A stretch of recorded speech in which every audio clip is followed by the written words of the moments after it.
Money changes everything. But what happens when one man controls so much of it? He literally reshapes the world. Enter John D. Rockefeller, the world's first billionaire. His name is synonymous with wealth, power, and controversy.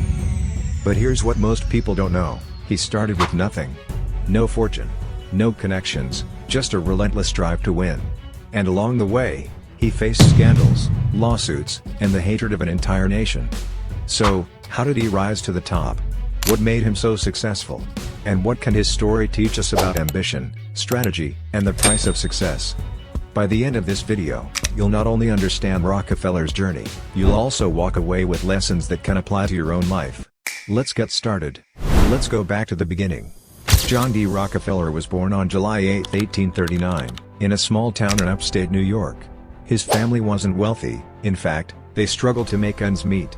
His father, William Rockefeller, was a traveling salesman who dabbled in shady business deals. His mother, Eliza, was a devout Baptist who instilled in John the values of hard work, discipline, and frugality. From a young age, Rockefeller showed a knack for business. At just 12 years old, he started his first venture, raising turkeys and selling them for profit. He even lent money to neighbors and kept meticulous records of every penny he earned. But life wasn't all smooth sailing. When Rockefeller was 16, his family moved to Cleveland, Ohio, and he had to drop out of high school to help support the family. He took a job as a bookkeeper, earning 50 cents a day. And here's where the story gets interesting. This job taught him the importance of numbers, organization, and frugality. These lessons would later become the foundation of his empire. Rockefeller once said, "I was trained to work, to save, and to give."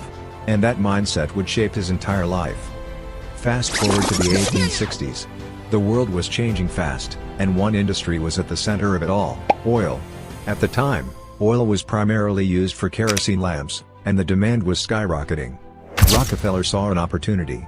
In 1863, he entered the oil business by investing in a refinery in Cleveland. But Rockefeller wasn't content with just one refinery. He wanted to dominate the entire industry. So, in 1870, he founded the Standard Oil Company. Now, here's where Rockefeller's genius really shines.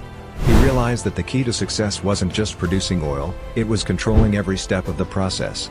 He bought up refineries, pipelines, and railroads, creating a vertically integrated empire. By controlling the supply chain, he could cut costs and undercut his competitors. But Rockefeller didn't stop there. He also pioneered new business practices, like horizontal integration. This meant buying out or merging with competitors to eliminate competition. By the 1880s, Standard Oil controlled 90% of the oil refineries in the United States. That's right, 90%. It was a monopoly unlike anything the world had ever seen. Rockefeller's strategy was simple: efficiency and control. He once said, "The way to make money is to buy when blood is running in the streets." And that's exactly what he did. Now, let's talk about the elephant in the room: controversy. Rockefeller's rise to the top wasn't without its critics. Many saw Standard Oil as a ruthless monopoly that crushed small businesses and exploited workers. One of Rockefeller's most infamous tactics was predatory pricing. He would slash prices in a specific area to drive competitors out of business, then raise them again once he had a monopoly. This made him incredibly wealthy, but it also earned him a lot of enemies. The public backlash was intense. Newspapers called him a robber baron, and politicians began to take notice. In 1911, after years of legal battles, the U.S. Supreme Court ruled that Standard Oil was in violation of the Sherman Antitrust Act and ordered it to be broken up into 34 smaller companies. But here's the twist. Even after the breakup, Rockefeller's wealth continued to grow. Why? Because he owned shares in all the new companies, and their combined value was even higher than before.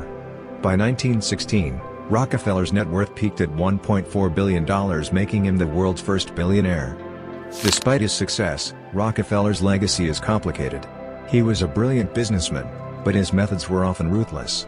As one historian put it, he was both a hero and a villain.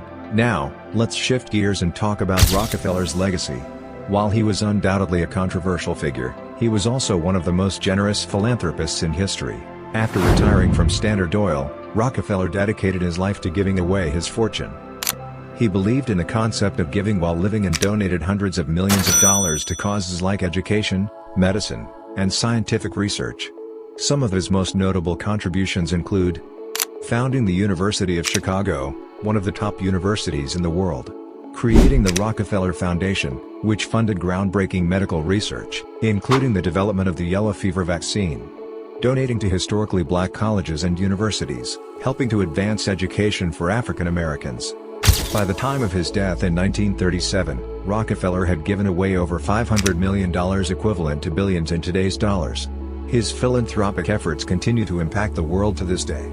Rockefeller once said, "I believe it is a religious duty to get all the money you can, fairly and honestly, and to give all you can." And that's exactly what he did. So, what can we learn from Rockefeller's life? Here are 3 key takeaways. 1. Think big, start small. Rockefeller didn't start with billions, he started with a few turkeys and a dream. His story reminds us that every empire begins with a single step. 2. Control the supply chain. Rockefeller's success wasn't just about producing oil, it was about controlling every aspect of the business. This strategy allowed him to dominate the industry and outlast his competitors. 3. Give back. Despite his controversies, Rockefeller understood the importance of giving back. His philanthropic legacy shows that true wealth isn't just about money, it's about making a positive impact on the world. If you enjoyed this deep dive into Rockefeller's life, don't forget to hit that like button and subscribe for more stories about history's most fascinating figures. And let me know in the comments, what do you think about Rockefeller? Was he a genius, a villain, or a little bit of both? I'd love to hear your thoughts. Thanks for watching. Remember, Rockefeller's story is a reminder that success isn't just about money, it's about vision, strategy, and leaving a legacy. Until next time, stay curious, keep learning, and I'll see you in the next video.